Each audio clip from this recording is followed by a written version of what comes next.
In this lab, we're going to walk through the procedures needed to create an AMI.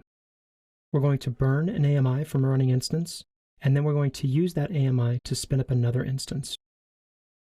Before you proceed, make sure that you've done the creating a cloud account with AWS exercises, as well as the spinning up first EC2 server lab, along with review of the EBS lesson deck.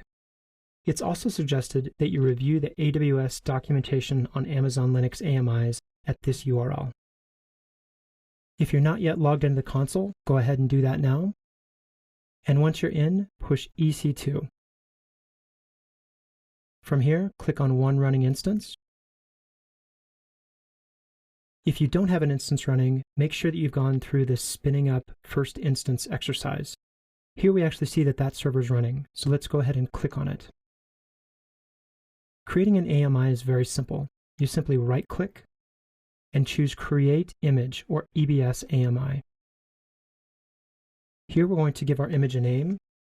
Let's give it My First AMI, and an image description of AMI of First Server. Let's go ahead and leave all the other defaults as is, and push Yes, Create.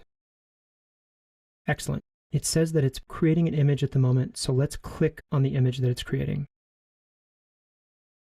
Here you see a whole lot of detail about the image, but we don't actually see that it's created. To get that information, you want to click on AMIs over here on the left. You can see that this image is already available. We can already spin up servers from it. Let's go back to EC2 dashboard and press Launch Instance. Let's choose the classic wizard. And this time, instead of using one of Amazon's base AMIs, let's click the My AMIs tab. Here you can see My First AMI is there. Let's go ahead and select it. We'll launch a single T1 micro, push Continue. Go ahead and accept the defaults on this page and push Continue. Push Continue on the storage device configuration page. And then here, let's call it My First Image from AMI and push Continue. Let's use the existing production key pair, and let's choose the My First Server security group that we created in the first exercise. All these defaults look great. Let's go ahead and launch. It tells me now that my instance is spinning up, so let's choose View Your Instances to watch it come up. And to get a shorter view, let's choose Running Instances. And keep pushing refresh until you see your instance come up. Excellent. There it is in a running state, and pretty soon it should pass its status checks. And finally, it's passed both of its status checks.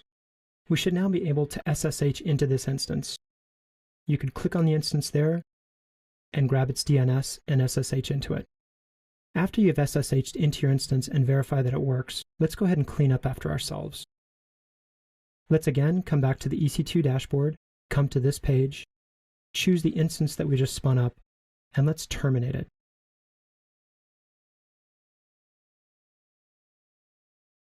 Let's also go into AMIs and remove this AMI. Before we remove it though, let's actually look here and notice that the visibility is private.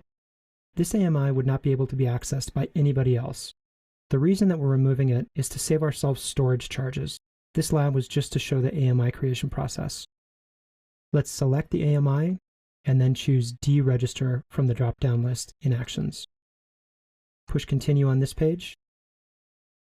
And after a couple refreshes and possibly a bounce back to other sections between AMI, you'll finally find that you get the message, no AMIs found matching your filter criteria. Let's go into Volumes.